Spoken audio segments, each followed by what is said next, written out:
Cool. All right, we're rolling. What's going on? This is Ugo off camera. That's my hand. And today we are at settlement, and I got a couple questions for my clients in regards to the NACA process.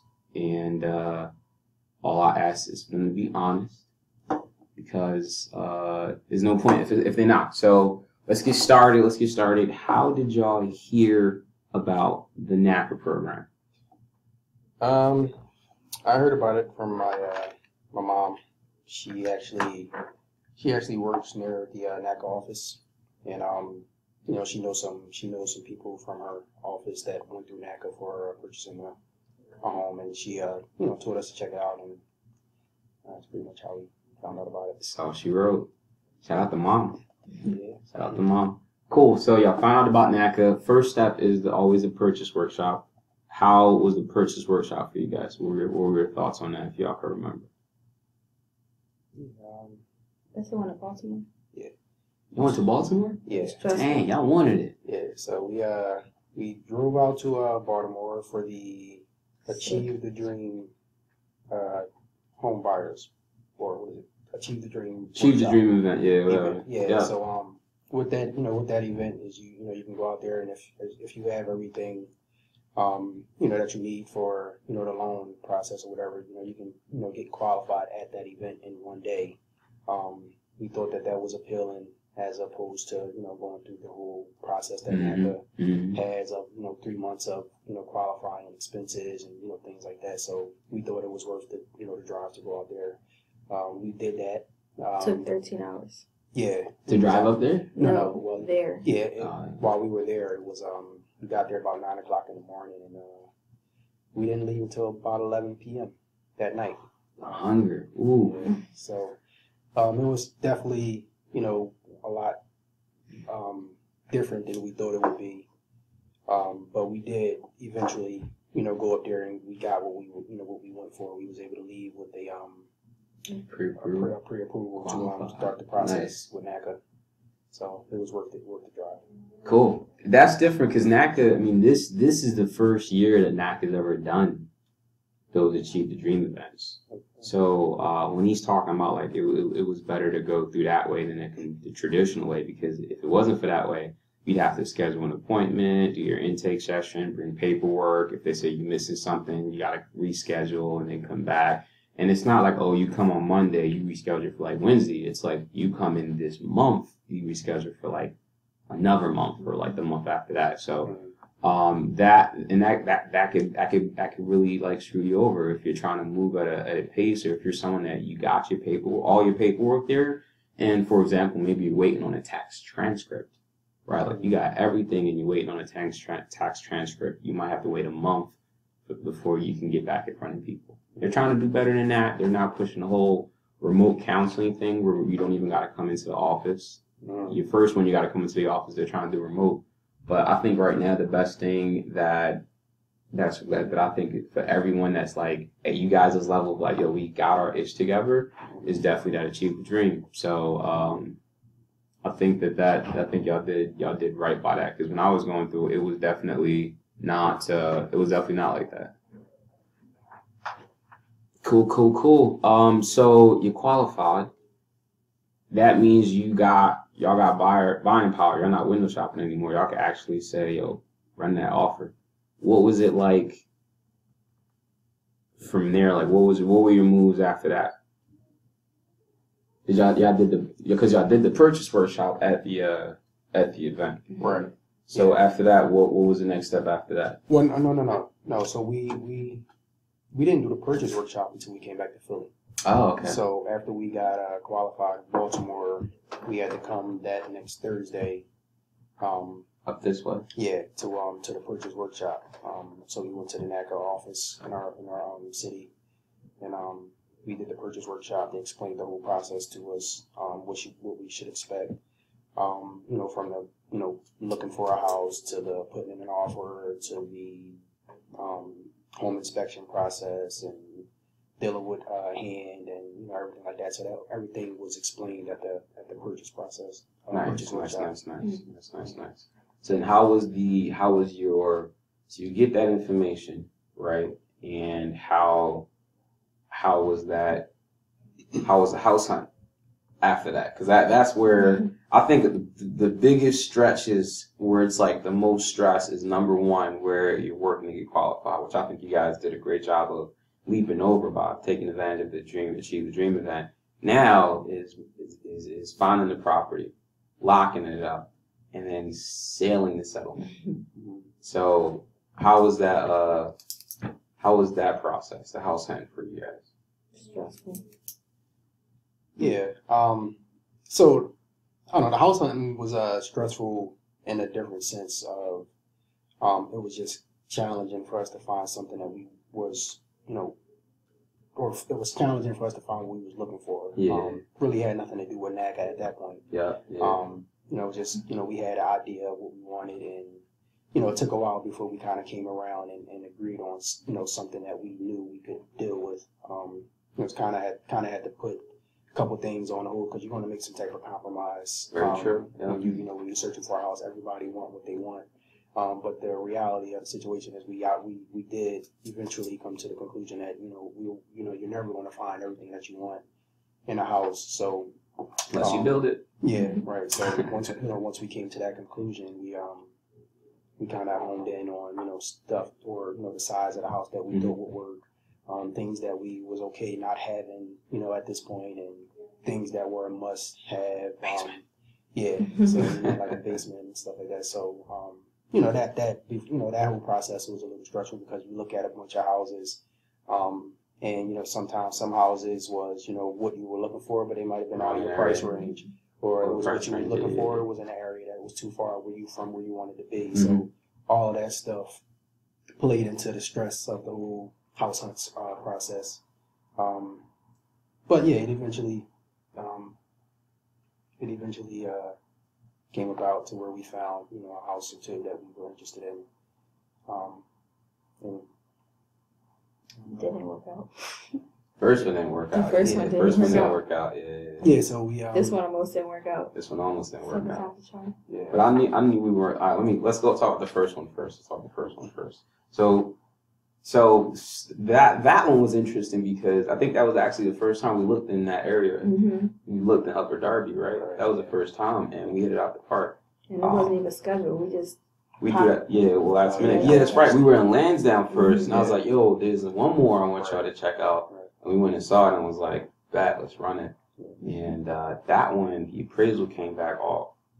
And I remember very vividly sending a report to the listing agent, and she came back like, yo, tell your buyers to bring the cash. And I'm like, no one's going to pay for more than what the house is worth, whether they're a cash buyer or not. Like, it's just not happening.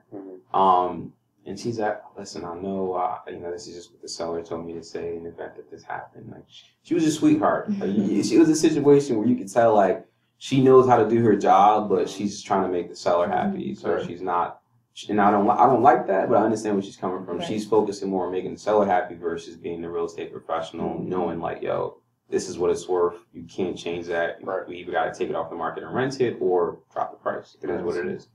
And, you already know what happened. They ended up putting it back for rent. You know what I mean? It never sold at that price. Yeah. And they, I can't remember if they finally rented it or not, but very unfortunate because that, I thought that was a dope house. We was excited. We were excited about that one. We thought we were done. We thought we was done with the whole, house. It was very sad. Telling our family members, telling our friends that we finally found the house. We had a closing date.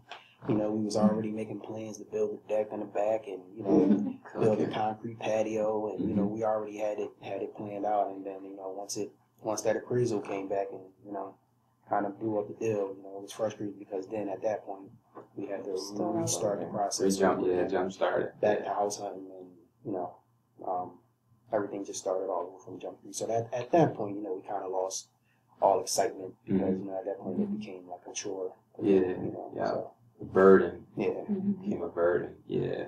So we eventually found the house that we could. Wait, real quick, not to cut you off. We actually were gonna challenge the appraisal. I don't know if I remember. Yeah. I was like, yo, we'll challenge the appraisal and try to get this up because I did feel like it was a little bit too low. Right. I was like, and they was like, nah. They was like, listen, man, unless it comes to asking price, we don't want it. And that's where we're like, Middle finger to you too, then, man. Get out of here. That's true. So yeah. That just re-irritated me visiting that. Yeah. We definitely did think the house was fairly priced. Mm-hmm. Yeah. We went into it. So, Correct. Yeah. And that you know what sucks, dude? I done did 7 transactions since we and none of them had any appraisal issues, man. We the only ones. Y'all the only ones, like back to back. And I'm like, yo, like I don't know if the appraiser sees y'all names and was like, nah, you know what I mean? I don't know what's going on. I don't even know what they say, man. Some people say things happen for a reason. This is true. So Yeah. the house that we initially lost, Who knows what it prevented you right, guys from walking into this it. house that we bought, now is actually a better suited house for us. So if they say things happen for a reason, you believe it or not, it is what it is. That's true. But yeah. That's true. I'm very excited to see what y'all do with that house. Yeah. Everything gotta be. I love the basement. I know you're gonna kill on the basement. I'm trying to see what y'all do with that master bedroom. I'll send pictures. We'll get started I'm on trying to see it. what y'all do with that master bedroom. Yeah. So, all right. So, house hunting, second time is a charm. What was that process like once you're under contract?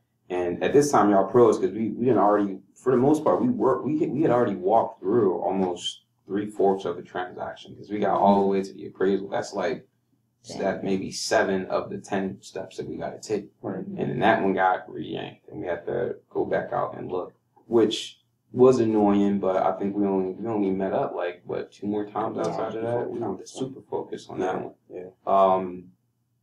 Okay. So right. Okay. Once we were in the contract on that one, what was that process like? Even though we ran into the same roadblock, what was that process like from under contract and then running through that? How was NACA's process in that, and just kind of taking it from there? What were your thoughts and feelings on that one? Okay. Yeah. So once we actually put a bid in on the house that the second house initially. We lost out on that house. They accepted somebody else's offer, and then eventually came back. Oh, that's right. That's right. I completely forgot. So we had another issue with that. So another one. Yeah, so they eventually about a week later came knocking and asked us if we wanted the property because I believe we might have had like the the second highest offer or something like that. So we eventually did that's how we got under contract with that one. So once we did with this one, once we did. We start the whole process over with NACA. So, we have to come in. It starts with, credit access. Yeah. So credit access, they ask for all your information. You have to be up to date on all your monthly statements, pay stubs, bank statements, credit card statements, W-2s, the whole nine. You have to be up to date on that. We was working with somebody else different this time. Yeah. Who you guys working with? Who you guys working with before? We had Root Check. Oh yeah, Root left. Check was the first time we went through, and then the second time with this house we had Matthew Griffin. His dad first. His dad too, and then Matthew. That was a placeholder. Yeah. So once we did credit access. So with credit access is like, we got everything into them.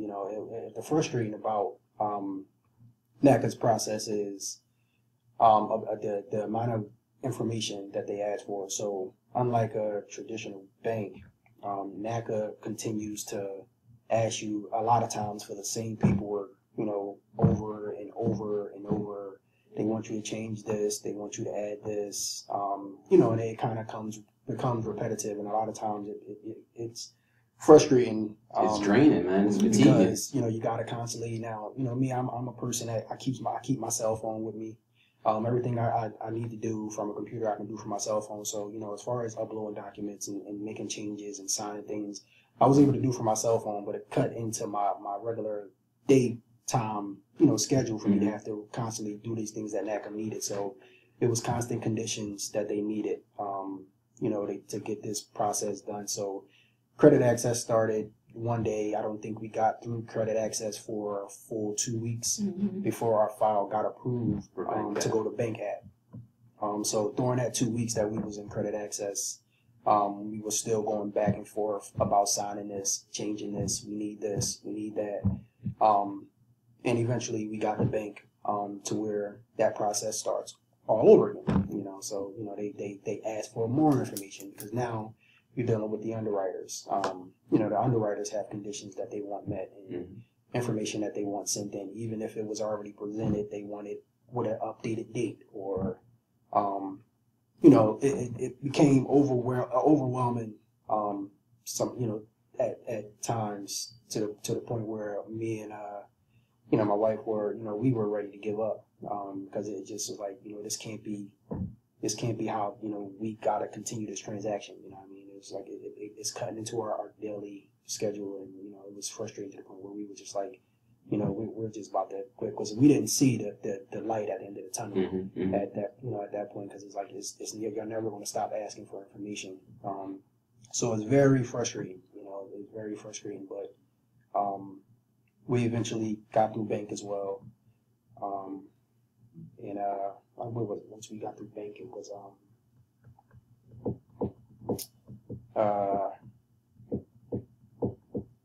what the next holdup was? Yeah. The appraisal was the next holdup. The appraisal and the repairs were the next holdup, Right. Because I think after that it was just like it would rain like every other day, and they couldn't do like the brick pointing or something like that. Right. Yeah. And that held us up for like a stupid long time. Yeah. 2 weeks, I think. So we ran into the same issue with the appraisal with this house. Appraisal was about the last house was the appraisal difference from what they was asking from what they wanted to what the appraisal came back was about $25,000.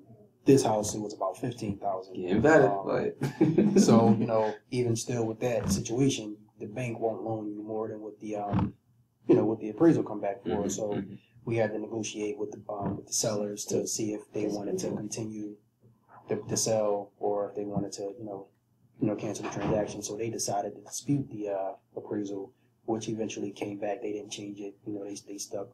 not a penny more. Yeah. Same exact amount, bro. The appraiser was like not having it. Yeah. But what did happen was, they did update the comps. I don't know if y'all saw. Yeah. But what happened was like they had a lot of property had hit the market exactly where the appraiser had appraised it at. Right. 175, 176, 177. So it was like Yeah. it was even worse Yeah. than before. So us being the buyers, we're not complaining because we're like, okay, it came back at a lower price, so it's actually better for us. We save a little bit of money on down the line because of that. So that was a holdup. We eventually got through that. And I was very confident that this wasn't going to be a repeat because this was a situation where we're under contract to buy the seller's house. Seller's under contract to buy another house. And then the house that they're buying, that seller was under contract to buy yet another house. Oh, wow. So to pull out from this deal, even though it was a big number, 15 grand, the implications, massive domino effect. So once I understood the situation, I was just like, we're gonna be good, baby. So because I was trying to be bold. I was like, yo, let's get some more money on the table. It was because of that. That's why we got we get 325 or something like that. That was if that was it, I wouldn't have done that with the Upper Darby property. Right. Because the investors, they don't care. But with this one, I was like, listen, I want blood. Right. Yeah. I can dig it. And we got that and we ran with it. So what was after that? The appraisal. Then they finally did the repairs. Right. Yeah. So we finally got that seller to do the repairs. They agreed to, from the home inspection, they decided to do all the repairs that was required by NACA.